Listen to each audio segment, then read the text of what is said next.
Alright, what's going on, guys, and welcome back to a quick guide for Digimon Time Stranger, specifically regarding the demo that just released. If you don't already know, the demo itself will allow you to transfer progress to the main game. This is specifically the portion of the demo at the beginning, not the adventure mode that you can play after completing the initial one. Anyways, there is a big thing you need to keep in mind if you want to maximize your ability to transfer progress over, because the demo itself doesn't have a sort of end game after defeating the boss Digimon. If you end up defeating Coromon, you're basically locked out of the demo, because if you proceed forward, you'll enter a cutscene which triggers the Digimon Story Time Stranger trailer and basically says, "Thanks for playing, enjoy the main game," and you're spawned into an area that doesn't contain any Digimon for you to fight before that cutscene, so basically you're just kind of stuck.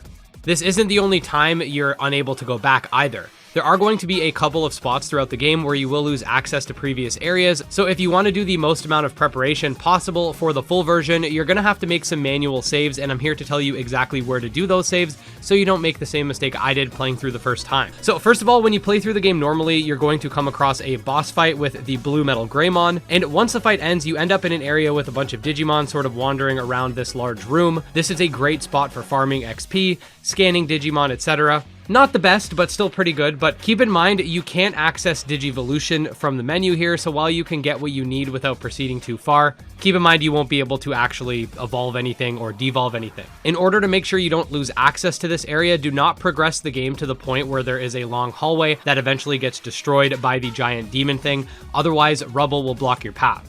In order to respawn Digimon in the area, you can use the elevator to go up and down between the floors. After this, the next choke point is essentially right before the Coromon fight. You can go up to this room and still make it back if you want. Side note, I've noticed anytime you change to a room with a new ambiance, if you will, the lighting will change to reflect that in the previous areas. But this is a really good area because you can farm the Coromons. I don't know how to pronounce this thing's name. The Infamon pre-evolution. And they do actually respawn, unlike the Chaosdramon downstairs. Now, seriously guys, there's a ton of Digimon you can get in the demo if you spend time de-digivolving and digivolving along the various evolutionary paths. One thing that's really cool this time around is that you can achieve certain Digimon you've not encountered through de-digivolution if that Digimon's personality matches up with the target base personality, unlike in previous games. I'm working on a personality guide, so stay tuned for that, but for now, use this time to build your army of Digimon for the full version of the game. If you found this video somewhat useful and want to learn more about Digimon Story Time Stranger, or just a fan of monster taming games in general, definitely make sure to subscribe to this channel.